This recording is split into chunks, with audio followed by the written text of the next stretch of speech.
At dinner, my son said loudly, "You are a loser." But my mom's new husband is not. I didn't say a single word back to him. A week later, that new husband didn't have a car, didn't have any money, and didn't even have a roof over his head. And that same evening, my ex-wife called me in a total panic. My name is Frank Coleman. I'm 47 years old and I live just outside Denver, Colorado. I own a small freight and logistics company that I built up from nothing over the last 18 years. But you would never know that just by looking at me. I still drive an old work truck. I still wear the same flannel shirts I've worn for years. And I never once talked about money in front of my son. My son Tyler is 13 years old, and he lives with his mother Diane ever since our divorce 3 years ago.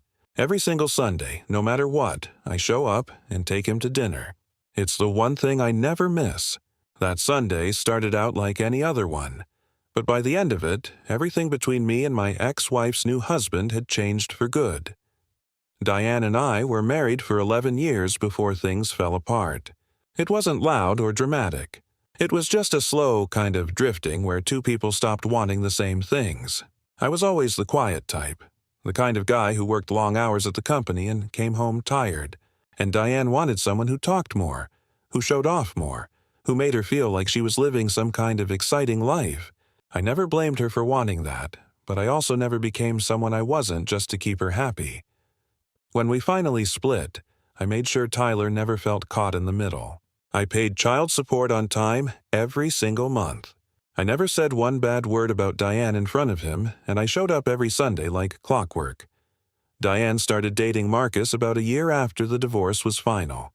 He was a car salesman over at one of the big dealerships off I-25, and from what Tyler told me, Marcus always had a new truck, new clothes, and a lot of stories about deals he was closing.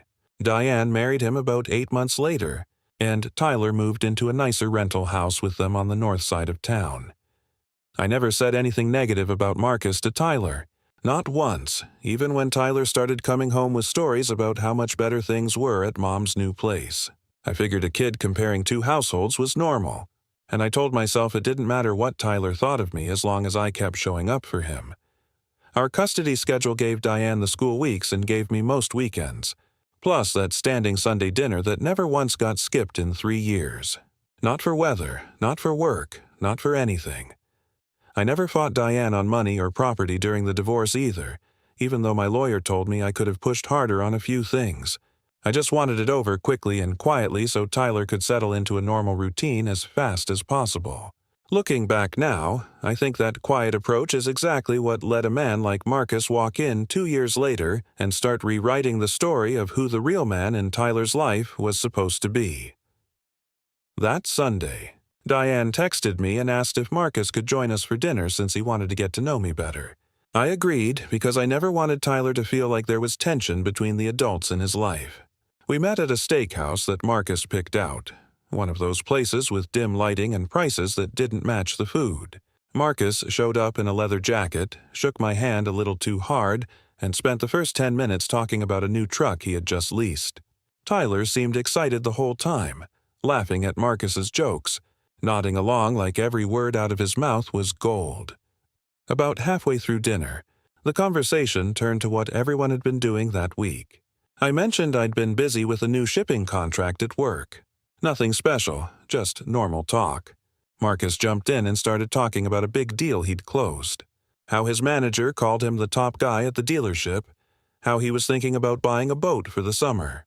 Tyler was hanging on every word. Then out of nowhere, Tyler looked right at me and said it loud enough for the whole table and probably the table next to us to hear. "You're a loser, you know that? Marcus actually does something with his life.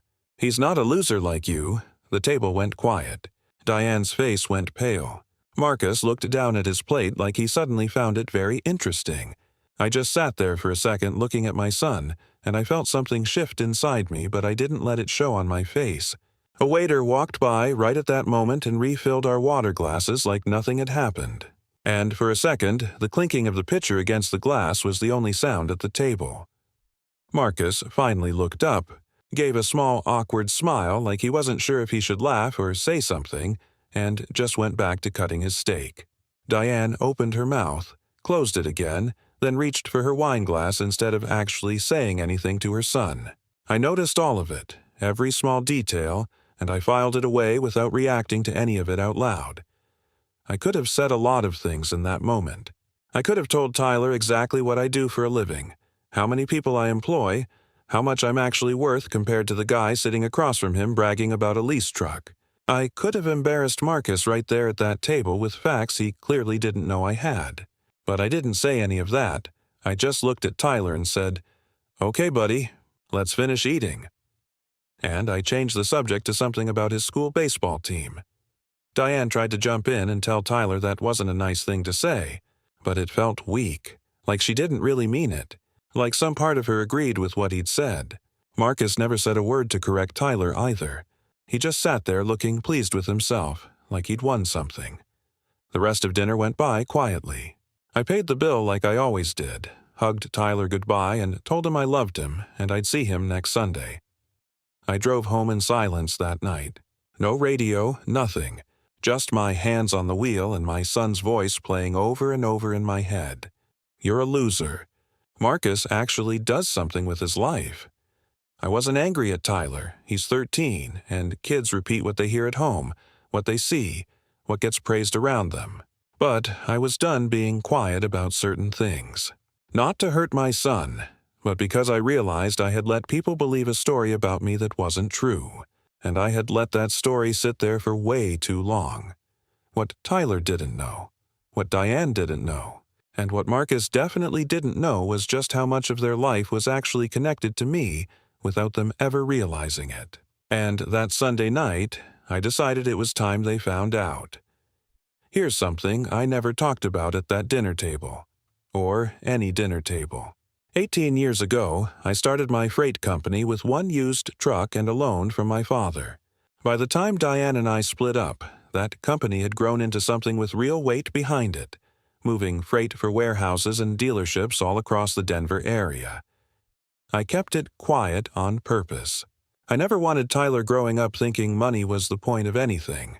And I never wanted Diane going after more than what was fair in the divorce just because she found out what the business was actually worth.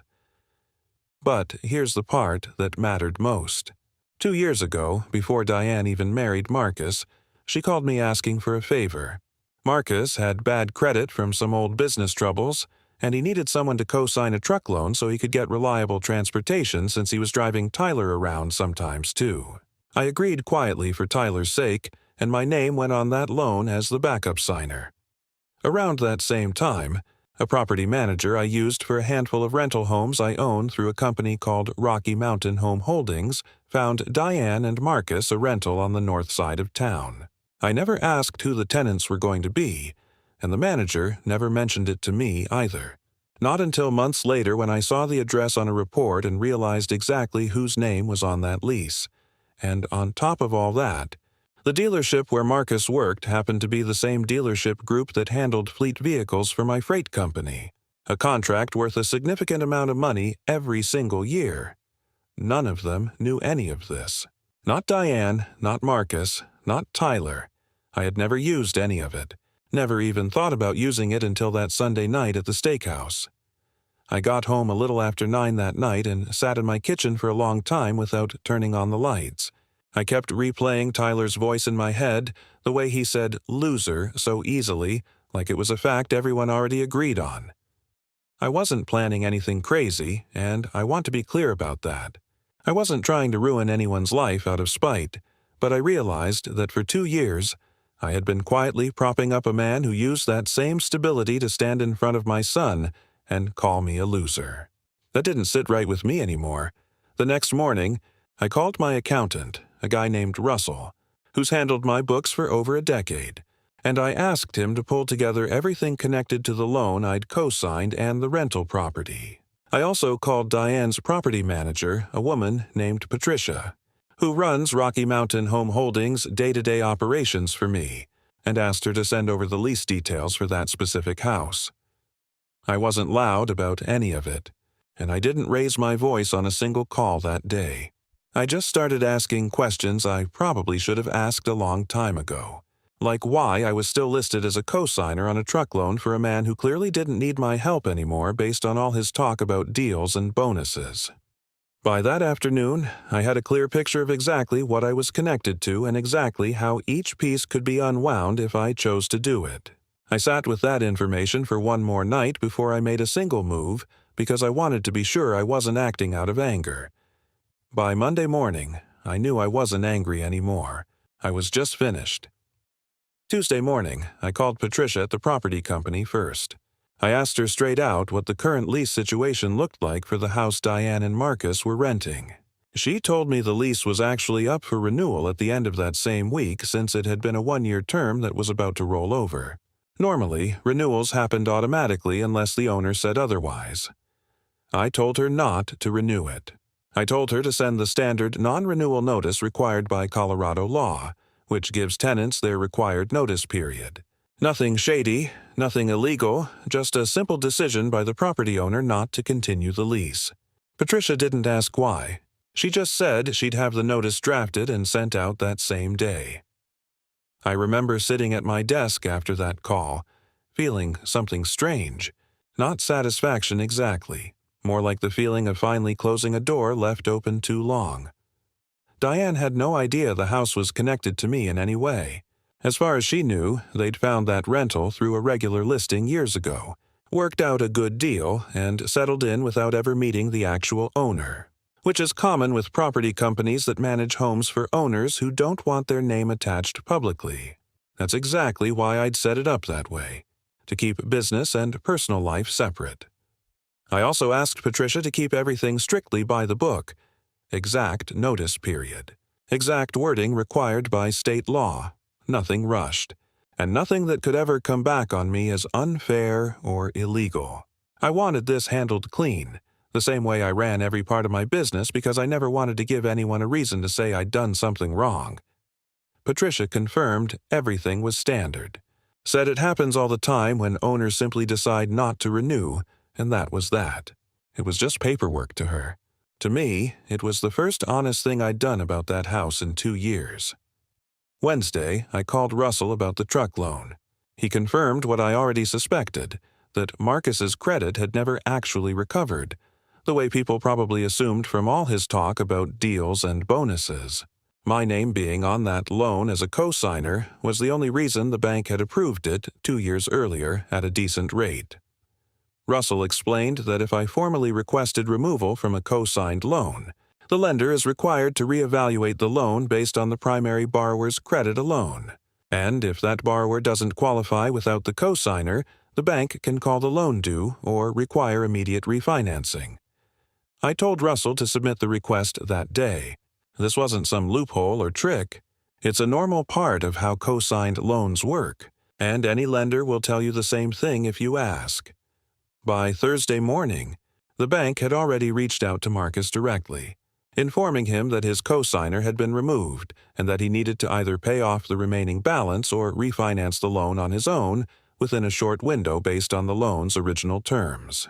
I found out about this part later, but at the time, all I knew was that the wheels were turning.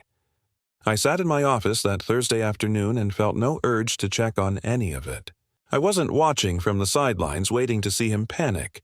I was just going about my regular work, running my company, checking on shipments, same as any other week. The difference was that for the first time in 2 years, I wasn't quietly holding up someone else's life while getting nothing but disrespect in return. And that alone felt like enough. Russell asked me once, almost carefully, if I was sure about all this, since he'd known me long enough to know I wasn't usually the type to stir things up. I told him I wasn't stirring anything up. I was just stepping back from things that were never really mine to hold in the first place. He didn't push any further after that, just said he'd keep me updated as the paperwork moved along on his end. Thursday afternoon, I made one more call, this time to Gary Whitfield, the owner of the dealership group where Marcus worked. Gary and I had done business together for almost 10 years, ever since my company started needing new trucks for our growing fleet. Every year, my freight company placed a large fleet order through his dealership. Trucks, vans, maintenance contracts, the kind of steady business that matters a lot to a dealership's yearly numbers. Gary always handled the deal personally because of how much it was worth to him. I called him just to check in. Nothing dramatic, and during the conversation, he happened to mention that Marcus had been struggling lately with his numbers, missing targets 2 months in a row, and that management was already having conversations about his performance. I didn't say a single word about co-signing loans or rental houses. I didn't need to. I simply mentioned in a completely calm and normal tone that, with everything going on in my personal life lately, I was thinking about moving my fleet business to a different dealership group for the next renewal cycle, one that specialized more in commercial accounts. Gary asked if there was anything he could do to keep the account, and I told him honestly that it wasn't about him. It was just time for a change. That conversation alone put pressure back on Marcus from a direction he never saw coming, because dealership management pays close attention to which salesperson is connected to which accounts, and Marcus had been quietly riding on the reputation of being close to the Coleman account for the better part of a year, without either of us ever realizing the other side of that connection. Gary called me back. About an hour later, said he'd talked to his sales manager and mentioned, almost apologetically, that Marcus's numbers really hadn't been where they needed to be for a while now, account or no account. I told him I appreciated him being straight with me, and that whatever decision he made about staffing was entirely his own business, not mine. I hung up the phone and just sat there for a minute, realizing how much of Marcus's whole image had been quietly resting on things that were never actually his to begin with. By Friday, things started moving fast on Marcus's end, faster than I expected, honestly. Tyler called me Friday evening, sounding confused, saying Marcus had been on the phone all day looking stressed, and that his mom kept telling him everything was fine, even though she clearly seemed worried too. I kept my voice calm and normal with Tyler, told him grown-up stuff sometimes gets complicated, and asked him about his baseball practice instead. I wasn't going to put any of this on my son, no matter what happened next. That same night, Diane texted me asking if I'd heard anything about problems with their rental house since she'd gotten a notice in the mail about the lease not renewing. I told her I hadn't heard anything, which was true in the sense that I hadn't heard about her receiving it, even though I already knew it was coming. She said something about how weird the timing was, getting hit with a lease non-renewal and some bank issue with Marcus's truck loan in the same week. I told her that sounded stressful and left it at that. I want to be honest here. Sitting on that information without saying anything felt strange. But I also remembered sitting at that dinner table a week earlier listening to my own son call me a loser, while the 2 adults responsible for raising him said absolutely nothing to correct it. So I let the week play out exactly the way it was already moving without pushing anything further, and without lifting a single finger to slow any of it down either. I hung up with Diane and sat in my living room for a long time that night. No TV on, just quiet. Part of me wanted to call her back and explain everything right then, but I decided against it. I figured the full picture would come out soon enough on its own, and I was right about that. I went to bed that night, still not fully sure how the rest of the week would play out, but for the first time in a long while, I slept without replaying Tyler's words over and over in my head. Saturday morning, Tyler called me crying, which almost never happened. He said a tow truck had come to their house early that morning and taken Marcus's truck right off the driveway while the neighbors watched. Marcus had apparently missed the refinancing window the bank gave him. And once that window closed, the loan went into default, and the lender exercised their right to repossess the vehicle, which is standard practice with auto loans across the country when payments or terms aren't met. Tyler said Marcus was yelling at people on the phone in the driveway, and his mom was crying in the kitchen and he didn't understand what was happening. I told Tyler that sometimes when people spend money faster than they actually make it, things catch up all at once, and that it wasn't anything he needed to worry about. I asked if he was okay, and he said he was just scared because everyone at the house was acting so upset. I told him I loved him, and that whatever was going on with the adults in that house had nothing to do with him, and that I would always be there no matter what happened around him. After I hung up, I sat with my phone in my hand for a while thinking about how just 1 week earlier, that same driveway probably had Marcus's shiny lease truck sitting there while he bragged about it at dinner. Now it was empty, and the man who called himself successful in front of my son was standing in that same driveway yelling at a tow truck driver who was just doing his job. I felt B. I felt bad for Tyler having to watch that. Genuinely bad, because none of this was ever supposed to touch him directly. But I also knew deep down that kids remember moments like this far more than they remember lectures. And something told me Tyler was already starting to understand things a lot more clearly than he had a week earlier at that steakhouse. By Sunday afternoon, the same day I was supposed to pick Tyler up for our regular dinner, Diane called me, sounding completely different from her usual confident self. She said the property management company had confirmed the lease wasn't renewing, and they needed to be out within the legal notice period. And with Marcus's truck gone and his job apparently in trouble too, she didn't know where they were going to go. Then she said something that told me she'd finally connected the dots. She said Patricia, the property manager, had mentioned in passing that the owner of the house was a company called Rocky Mountain Home Holdings. And when Diane looked it up out of curiosity, some public filing had my name attached to it as the registered owner behind the LLC. Her voice cracked when she asked me directly if I owned the house they'd been living in for 2 years. I didn't deny it. I told her the truth calmly, the same way I'd handled every phone call that week. I told her, yes, I owned it through that company, and I had for years, long before she and Marcus ever moved in, and that neither Patricia nor I had known who the tenants were going to be until it was already done. She went quiet for a moment, and then she asked the question I knew was coming eventually. She asked if any of what was happening, the lease, the truck, Marcus's job trouble, had anything to do with me. I could hear Tyler in the background asking his mom what was wrong, and I could hear the panic underneath her voice, even as she tried to sound calm for his sake. For a second, I almost felt sorry for her, standing in a kitchen that wasn't even really hers to begin with, holding a phone with her whole world shifting under her feet in a single afternoon. But then I remembered that same kitchen, that same family, sitting quietly a week earlier while my son called me a loser to my face, and the sympathy I felt only went so far. I answered her honestly. I told her I hadn't done anything illegal or sneaky.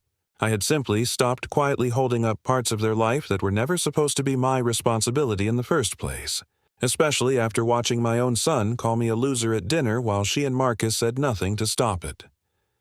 Diane went silent on the other end of the phone for a long time.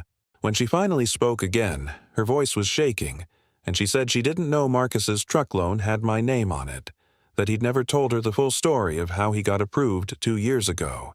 She said she also never realized the rental house connected back to me, and that if she had known any of it, she never would have let Tyler say what he said at that dinner table without saying something herself.